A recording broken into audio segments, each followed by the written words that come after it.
Mae hwn yn llwyfan ardderchog yn gyfle i hybu bwydydd a diodydd Cymru. O'n i yma yn eithwr ar y ffordd adran, dod i nôl ambell i beth i fynd adra efo fi.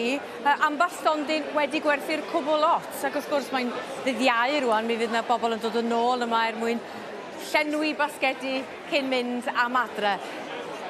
Cornel Cywain, da ni'n hoff iawn o'r gornel yma. 4 cwmni ifanc yn arddangos i nwydda heddiw. Mae gen ni gelato o Don Levi, sef tequila. Mae yna siocled yma, a mae yna gaws hefyd, caws garlic meadow. Hi Natalie, how are you? I'm good, thank you. How are you? Tell me about your business and your enterprise. We are a farm in the Vale of Glamorgan, and we produce a range of sheep's milk cheeses. What can you tell me about your cheese? Well, we've got a whole range here. So we produce a cheddar, a halloumi, a Caerphilly, a manchego, a brie and a blueberry. And in fact this week we won gold awards for our manchego, our cheddar and our blue vein cheese, and we actually won supreme champion with our blue vein cheese. Excellent, when you're proudly exhibiting your certificate there on the stall. So you've been here a few hours, well yes, you know, so what kind of reaction have you had so far? We've had a good reaction, so people are coming along there trying it, liking the tasters, buying the cheese. You know, I think some cheeses there's a bit of a Marmite effect. Some people like blue cheeses, some people don't.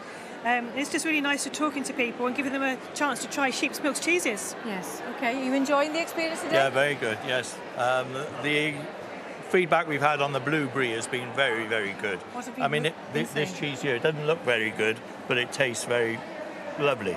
And I'm sure if you're going to try it later, you'll agree with everyone. So how can you describe the taste? It's when we put the cultures in, we put some Stilton culture and some brie culture.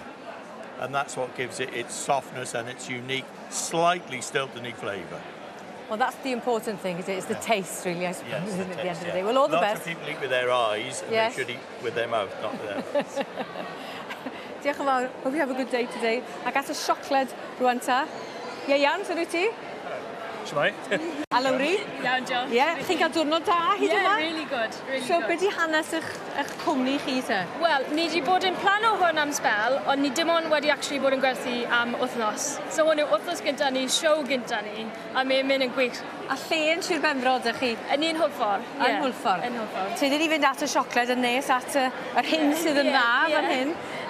Dwi'n iawn 3 math gwahanol? So mae 3 blas da ni ar hyn o bryd. So mae Siocled gyda halen môn ynddo fe.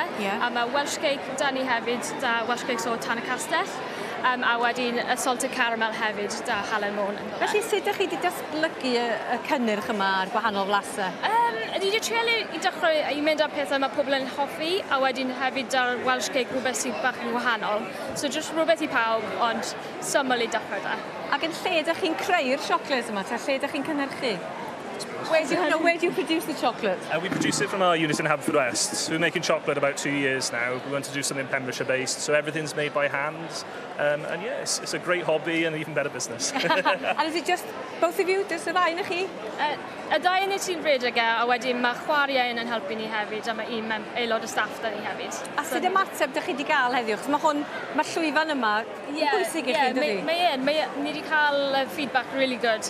Mae pawb sydd wedi treulio wedi gweud pethau really nice o ti, a mae pobl wedi bod yn poeni, so nawr peth gyntaf. So, which is the favourite today? Definitely the Welsh cake. Really? Welsh cake and cinnamon, very, very popular. Okay. It's almost like a rocky road, it's not like a normal bar. So yeah, very popular. Okay, do you mind if I taste? Absolutely, there's some samples by there, yourself. Good reviews. A blas mwy ar hwnna, does? A ydych chi'n bwriadu creu mwy o blasau? Ie, so ni'n meddwl nesaf falle un siocled tywyll gyda seaweed ynddo fe, so rhywbeth bach yn wahanol. Bach o halen hefyd. Antiris? Ie. Wel, pob lwc i chi heddiw, dwi'n siŵr bydd yna lot fwy o bobl sydd yn hyn i flasu, ond diolch i chi am y sgwrs. Diolch.